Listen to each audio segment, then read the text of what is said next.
A história de uma garota conhecida como Lin, que vive em um mundo onde, se você nascer como um elementar, né, com algum dos elementos, você pode agir praticamente como um deus. E como qualquer clichê, a protagonista não tem elementos, então ela faz um juramento que irá superar seus limites e desvantagens para se tornar a guerreira mais forte utilizando de estratégias e sorte.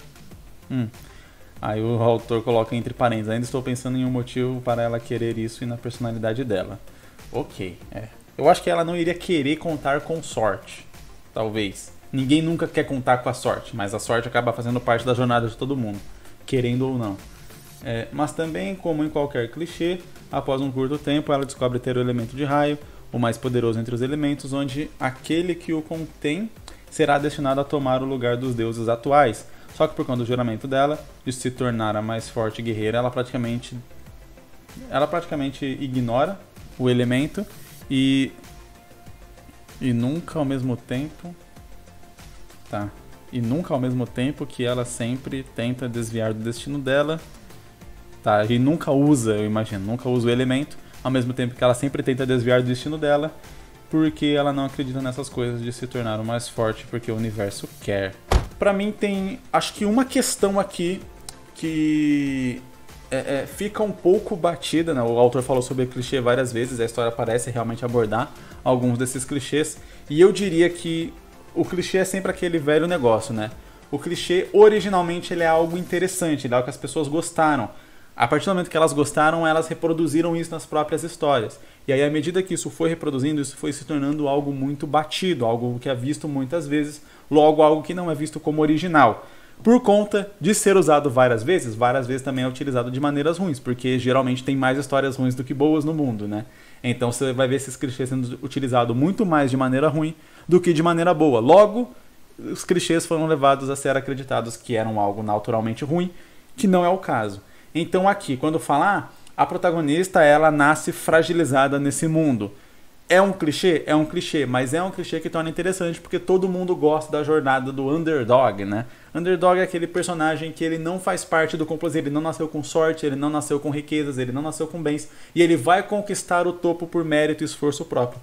Todo mundo no planeta inteiro, em qualquer cultura, em qualquer religião, em qualquer tempo, em qualquer época, vai gostar, tende a gostar dessa história, porque todo mundo se julga, por mais privilegiado que seja, todo mundo se julga um underdog em algum aspecto da vida. Então, por mais que às vezes você tenha nascido rico, bonito, não sei o que, você, sei lá, não é bom no futebol. E aí você queria ser bom no futebol, aí você fala, nossa, eu sou o underdog, sabe? A pessoa, em vários aspectos da vida, ela não é um underdog, mas ela acha um pra ser e acaba se identificando com essa jornada de superação. Então, por isso é um clichê. Então, é algo clichê? Mas não é ruim. É uma história que todo mundo já tem uma identificação imediata de um personagem que vem do nada e vai buscar o topo. E no caso aí, ela querer fazer isso por mérito próprio é sim muito louvável. Agora, toda a questão aqui pra mim que ficou problemática é que me parece uma busca de poder por poder. Sabe? Eu quero ser o mais forte. Mais forte do quê? Pra quê? Pra quem? Como? Sabe? O que é definido? Vou ser a guerreira mais forte. Guerreira mais forte do quê? De onde? Como que é definido quem é o guerreiro mais forte? Você ganha as Olimpíadas e você é coroado. Você é o guerreiro mais forte. Como funciona isso na cabeça da personagem, sabe?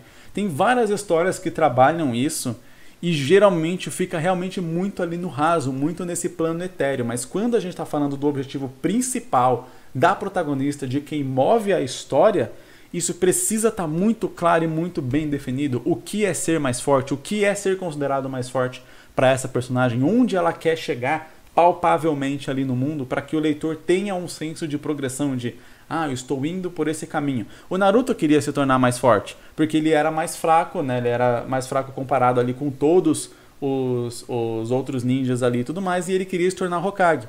Hokage dentro do universo de Naruto, né?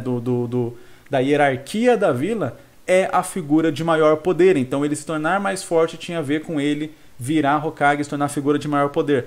Porém, o objetivo dele real, não era se tornar mais forte pura e simplesmente. Esse era um caminho que ele seguia para se tornar Hokage, porque na verdade ele queria ser reconhecido pelas pessoas. Então ele queria ter a admiração das pessoas, que as pessoas até então desprezavam ele. Então você vê que, por mais que olhando de uma maneira superficial a história, você fale, o Naruto quer ser forte.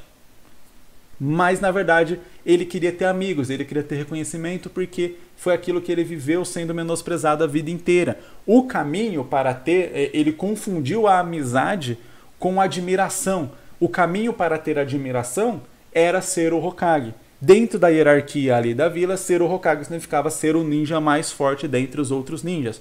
Logo, buscar força, esse termo genérico, iria levar ele a conseguir a amizade e a admiração. Na verdade, o Naruto se tornar Hokage no final é até uma coisa mais batida e até um pouco zoada, se você parar pra pensar. Porque ele consegue amizade e admiração mesmo antes de se tornar Hokage. Então, talvez a jornada real do Naruto não seria necessariamente se tornar Hokage, mas sim perceber que ele já tem tudo aquilo que ele buscava. Ele tem vários amigos, ele tem uma vila que ele ama e uma vila que agora também ama ele tem um lugar ao qual ele pertence e ele não se sente mais sozinho, igual ele sentia antes. Ele conseguiu realizar esse objetivo antes de se tornar Hokage. Ele realiza esse objetivo no Pain, na luta contra o Pain, muito antes de terminar o mangá, e é exatamente sobre isso que eu tinha falado na sinopse anterior, né? O mangá ele culmina em um ponto, toda a história, toda a jornada do personagem era para ele ser admirado, e ele é admirado, ele salva a vila ali na luta contra o Pain.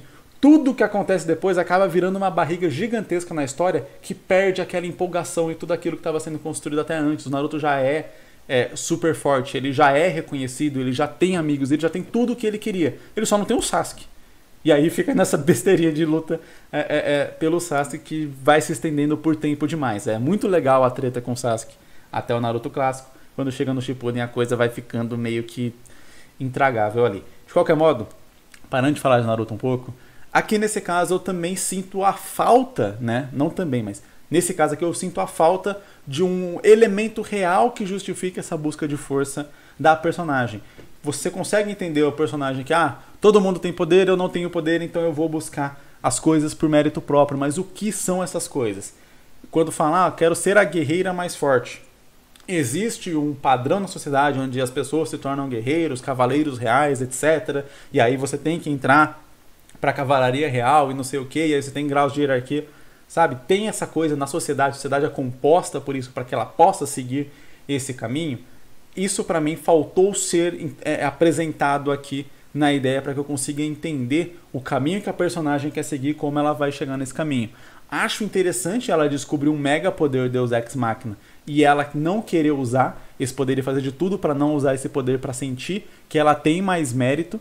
E aí talvez isso torne as coisas até mais difíceis para ela ainda, mas ela se manter apegada a isso. Pode ter algum momento na história onde ela quebre essa promessa, né? Um momento e aí ela usa o poder e se sente mal por isso, e aí tem uma jornada de amadurecimento, mas daí qual seria a jornada de amadurecimento dessa personagem? Seria entender que as pessoas nascem diferentes, todo mundo tem as suas vantagens e desvantagens e que uma coisa não limita o esforço que você pode fazer para realizar as coisas na sua vida, e que talvez negligenciar isso é só infantilidade, ou talvez seja um lance de que você tem que se manter fiel aos seus princípios e não pode quebrar eles, trazendo uma metáfora de que usar os poderes dela, na verdade, seria ser antiética ou algo assim, né? Então, você tem que se manter fiel aos seus princípios, porque quando você quebra os seus princípios, você perde parte de quem você é. Então, novamente, igual eu falei na sinopse anterior, qual o tema que a gente quer abordar? Qual a mensagem que a gente quer passar aqui nessa história? Muitas pessoas negligenciam essa questão do tema da história e da mensagem que quer ser passada, mas ela é fundamental para você definir para onde que você vai caminhar com a história e para a história fazer sentido.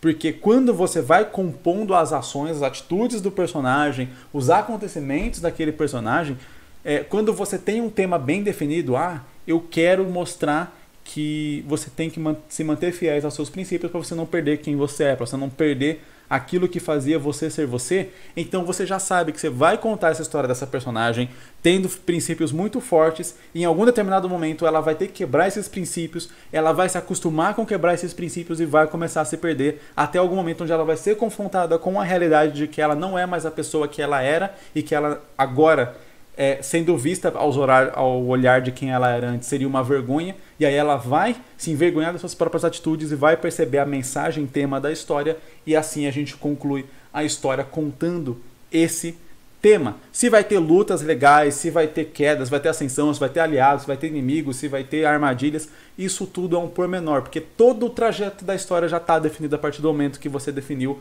qual é o tema que eu quero abordar nessa história.